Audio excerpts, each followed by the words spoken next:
பார்க்க போகிற டாபிக் பார்த்தீங்கன்னாக்கா ஃபயர் பம்ப் ரூம். சரிங்களா? ஃபயர் பம்ப் ரூமில் என்னென்ன பம்ப் பார்த்திங்கன்னா இருக்குன்றத உங்களுக்கு எக்ஸ்பிளைன் பண்ணுறேன். சரிங்களா? இது பார்த்திங்கன்னா ஃபயர் பேனல் போர்டு கண்ட்ரோல். சரிங்களா? இப்போ பாருங்கள், இதில் பார்த்திங்கன்னா Jackie pump, electrical main pump, diesel pump 3 விதமான பம்புக்கும் பார்த்திங்கன்னா பேனல் போர்டு கனெக்டிவிட்டி. சரிங்களா? இப்போ பார்த்திங்கன்னா ஃபஸ்ட்டு பம்ப் என்னென்னு பார்த்திங்கன்னா ஜாக்கி பம்ப். ஜாக்கி பம்ப் பார்த்திங்கன்னா லிட்டர் 180 லிட்டர் பர் மினிட் கொடுக்கும். சரிங்களா? இது எலக்ட்ரிக்கல் மெயின் பம்ப்.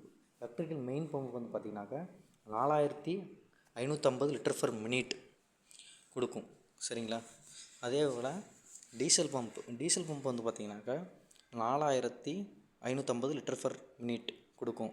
இது என்னென்னு பார்த்தோம்னாக்கா டீசல் பம்பும் எலக்ட்ரிக்கல் மெயின் பம்பும் அதாவது வாட்டரை அவுட்லெட் பண்ணுறது எவ்வளோ கொடுக்கணும்னு பார்த்திங்கன்னா சேமாக கொடுக்கும். சரிங்களா? இப்போ இது பார்த்திங்கன்னா டீசல் டேங்க்கு. இது பார்த்திங்கனாக்கா pressure level Jackie pump. Jackie pump பொறுத்தவரையில் என்னென்னா அதோட வேலை ப்ரெஷர் லெவலை மெயின்டைன் பண்ணுறது.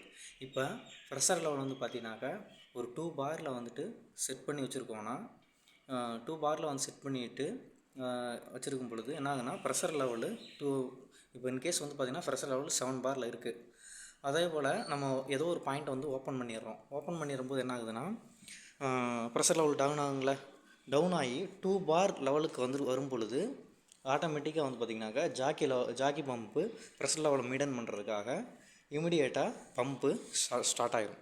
பம்ப்பு ஸ்டார்ட் ஆகும் பொழுது என்ன ஆகுதுன்னா உடனே பம்ப்பு ஸ்டார்ட் ஆகணுன்னே கரெக்டான ப்ரெஷர் லெவல் 7 பாரில் 7 பார் வந்தோடனே ஆட்டோமேட்டிக்காக பம்ப் ஸ்டாப் ஆகிரும். அதாவது ஜாக்கி பம்போட ஒர்க் எப்பொழுதும் பார்த்தோம்னாக்கா ப்ரெஷர் லெவலை மெயின்டைன் பண்ணுறது தான் அதோட முக்கியமான வேலை. புரிஞ்சுங்களா?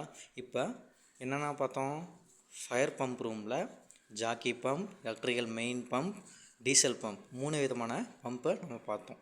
இதோட தேவைகள் எப்படின்னு பார்த்தோம்னாக்கா ஒரு ஃபயர் பெரிய ஃபயர் டைமில் பார்த்தோம்னாக்கா நம்ம ஃபயர் ஹைட்ரண்ட் வாட்டர் லெவலை யூஸ் பண்ணி நம்ம கட் ஆஃப் பண்ணுவோம். அதாவது பார்த்திங்கனாக்கா இந்த பம்ப் ரூமில் பார்த்திங்கனாக்கா இந்த கனெக்டிவிட்டி கிட்டத்தட்ட பார்த்திங்கன்னா 3 கிலோமீட்டர் அளவுக்கு தண்ணி இந்த பம்ப் கெப்பாசிட்டி ட்ராவல் பண்ணக்கூடியது. புரியுதுங்களா?